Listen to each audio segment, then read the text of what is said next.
ఆ కాలములో అప్పటికప్పుడు విజయము కలగాలంటే ఏ వ్రతము చెయ్యాలి అన్నారు.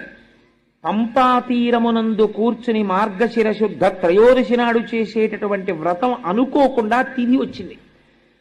ఇప్పటికిప్పుడు నీకు విజయాన్ని ఇవ్వగలిగినటువంటి వ్రతం ఆ వ్రతం.